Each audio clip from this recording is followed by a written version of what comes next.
and welcome back to the Bobby and Renee Show. I'm Renee Peoples. And I am not. Can you just please? Can we have one good intro? Okay, run it again. Okay. Take two. Hi, and welcome to the Bobby and Renee Show. I'm Renee Peoples. And I am Bobby Peoples. Thank you. Thank you. And our topic for today is how to stay in love. Woo, that's a hard one. How to stay in love. Easy, you work hard at it. End of the show. End of the show? No. No, sir. Yes, working hard is true. Mm-hmm. However, I don't know a couple that's been together for a long time that has not fallen in and out of love with each other. Oh, yeah, definitely. Renee has left me 3 times. Mentally, not physically. Yes. I've left mentally. Yes, at least 3 times But this week. it was not this week. But it takes a lot of hard work.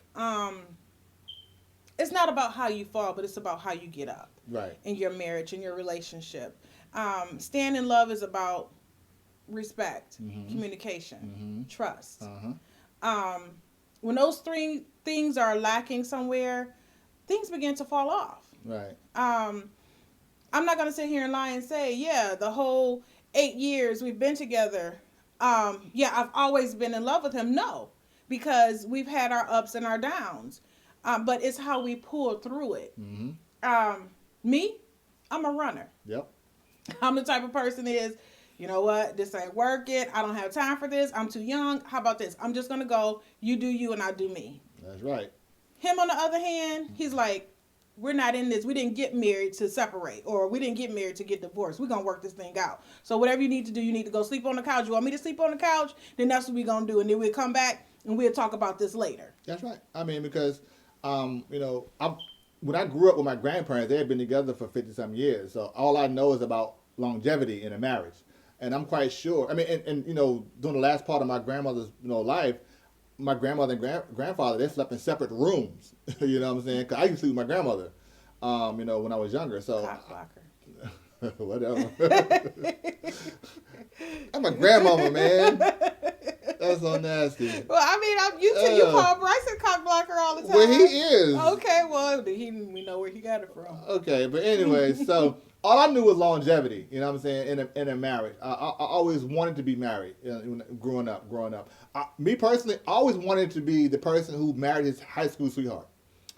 But when I was in high school, I had so many sweethearts, it was kind of hard to pick which one to marry. See? But that was something I always deeply wanted inside. So, being married, I know that I'm not the easiest person to live with. I actually am pretty easy. But I'm not the person to run away from things. You know what I'm saying? I'm not.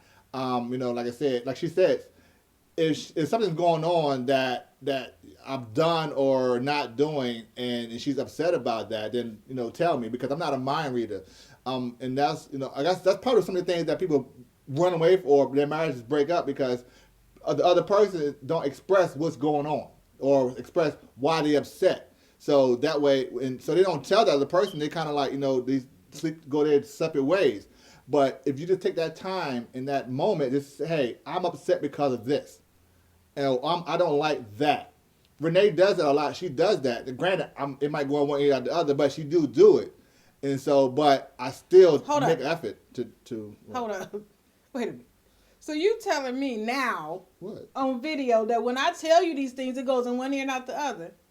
Not all the time. I mean, sometimes I just don't be paying attention at all. But really? What?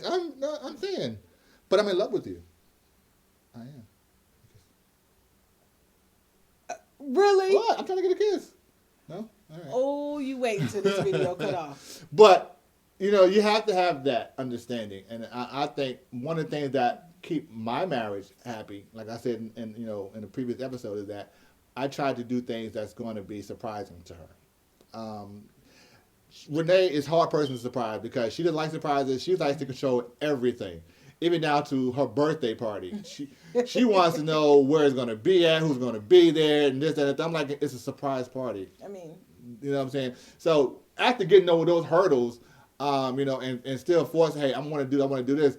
But then Renee knows is that if she wants to take control over something I'm trying to do, I'm just going to back out altogether. So she knows that. So, but she understands that I try to do the best that I can to the best of my abilities to make her happy. In that instance, I try to go all out as best I can, right? Yeah. Yeah. And I had to learn how to kind of take a step back. It's very, very hard for me. Yes. But I had to kind of learn that. And that's a part of compromising. Yes.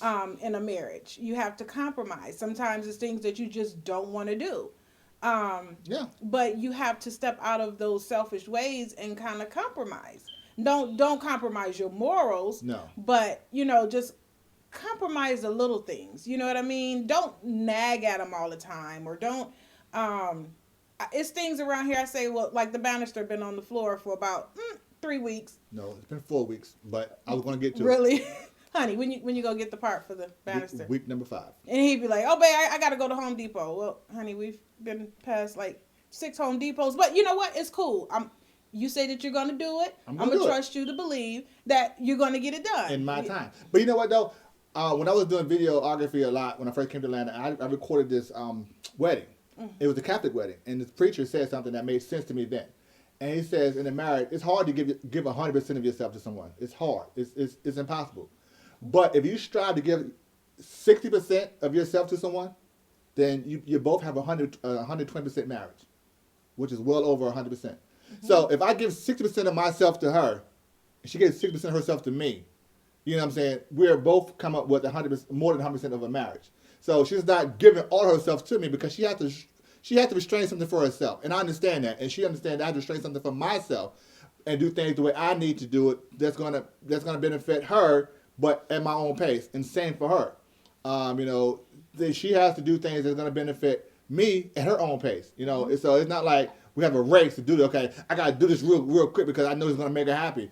It has to build up. That's right. So you have to have that. And I think if people did that, a lot of people will stay married because I'm not trying to give you all of myself because I can't. Because I have to have something for myself, because if I can't love myself, I can't love you. So at least let me have 40% of that to love myself with. And if you're giving me 60%, then I'm gonna be complete, and vice versa. And then our marriage would be even more complete. So those numbers made sense to me in this Catholic wedding that I was shooting. Yeah. So that was really good advice. When you think of it, yeah, ladies, we always need me time. Yeah, you need me time. Dealing with work, and some of us go to school still, and then you have children, you have a husband, you have a business.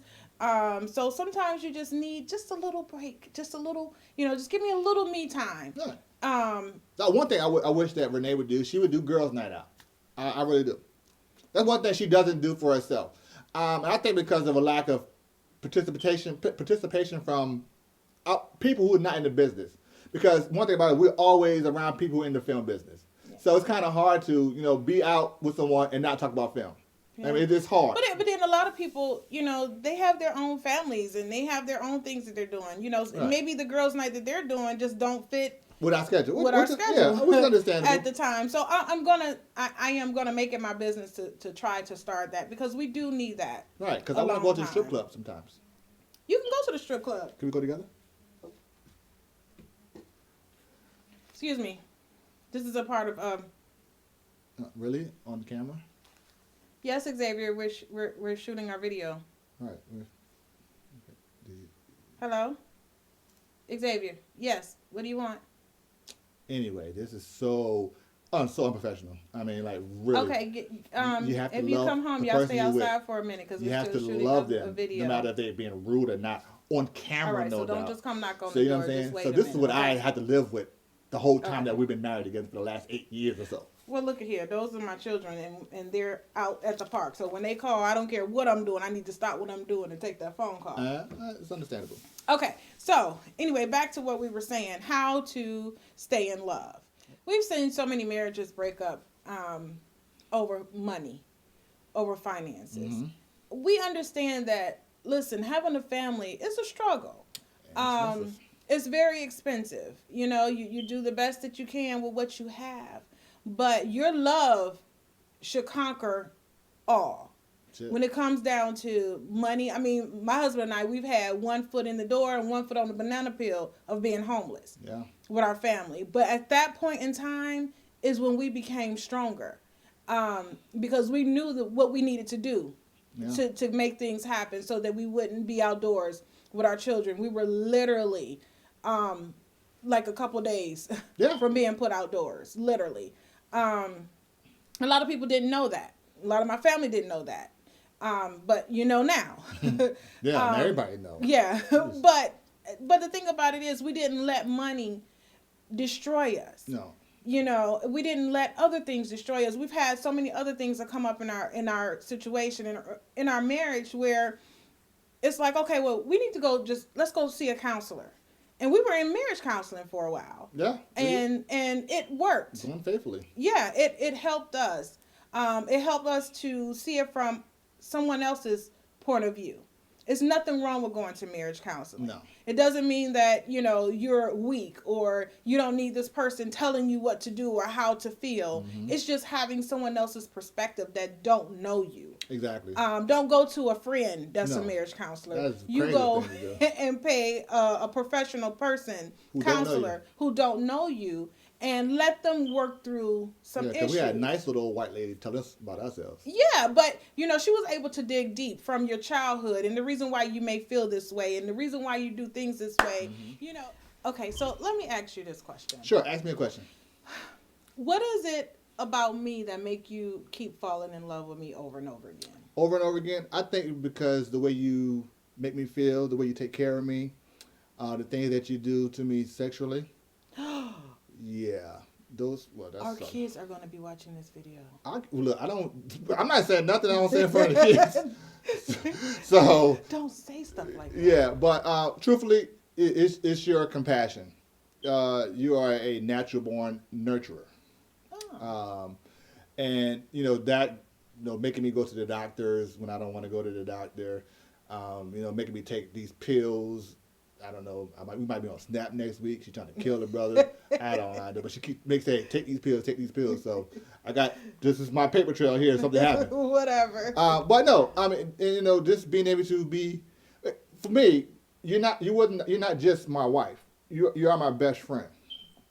So I feel as though I could talk to you about anything. You know what I'm saying? Anything. Like, hey, this girl got a big old butt. What do you think? Yeah. Yeah, see? She stuff like that, you know what I'm saying? Most men, won't talk to that, unless you're a swinger. But a lot of guys won't do that or can't do that because of the fact of jealousy. Now, I don't go around and say, hey, this girl's cute, whatever the case may be, but I can talk to her like I would talk to a male friend of mine, you know what I'm saying, about anything. At least I feel as though I can talk to her about anything, from relationships to religion to movies. I mean, we can talk about a lot of things. In our personal life and outside of that. So that makes me love her more because I'm not, what's the word I'm looking for? I don't have to bottle my emotions up. I can just say, hey, this is how I feel today. This is what's going on with me today. When you feel like talking. Yeah, when I feel like talking. Mm-hmm. I do get in my moments. I feel like, don't say nothing to me. You might get smacked out here. Yeah, I might do all that stuff like that. But, that's just me sometimes, because I'm borderline depressive, the manic depressive. Sometimes, right? You would say that, right? Well, you deal with depression episodes. Yeah. Manic depressive or depression, no, because you've grown a lot. He's grown. Like, really. He's grown tremendously, and he's learned how to deal with those emotions, and that was a big part in our relationship that was hindering it. But he wanted to get better for the sake of our marriage, for us, for the children. And he's doing a great job. I think so. He have his moments. It used to last maybe for weeks, but now for a couple days, I know when to back off and to leave him alone. And then he snap out of it and he's okay. Mm-hmm. So he's doing so much better. And I'm grateful for that. Yeah. Those are the things that kind of made me shun away and say, you know what, I don't want to deal with this because I don't want to know who I'm waking up to. Every day is a different personality. I don't want to live like that. I don't want to do that. I don't want to go through that. But that's how I stay in love with her though, because she does that for me. Right. Mm-hmm. So anyway, excuse me, we're on camera. Okay. So staying in love and falling back in love, you just have to know what made you love that person in the first place. Exactly. Yeah, that is definitely key. When I first met her, she was an actress, and she's a very good actress. One of my favorite actresses. I'm not saying it because she's right here, but she is. you. So I love seeing her work. I love seeing her do something that she loves to do, and that's something that she loves to do. She's also a great writer. So I love seeing her when she write her scripts and stuff like that. You know, when we do our little writing stuff together, and we're able to bounce ideas off each other. So that's another thing too. Because I've been in relationships where on the creative side, I couldn't bounce ideas with someone. So being able to bounce ideas off of her and be married to her is a great thing. So that's what we work on. Okay. So with that, I don't really have anything else to say about how to stay in love with the person that you're with. Just do your best in doing it. That's the best I can say. Love the one you with. What's it? How that song go? That's how it goes? Yeah, it's cheaper to keep her. Cheaper to keep her. But those two different songs. But what if you broke though? Does it matter if you keep her or not? No. Anyway, Really? I'm just saying, they're cheaper to keep her, but if you broke, it doesn't really matter. You know what I'm saying? Right? I guess, honey. Anyway, so as we do every episode, 1, 2, 3, and peace.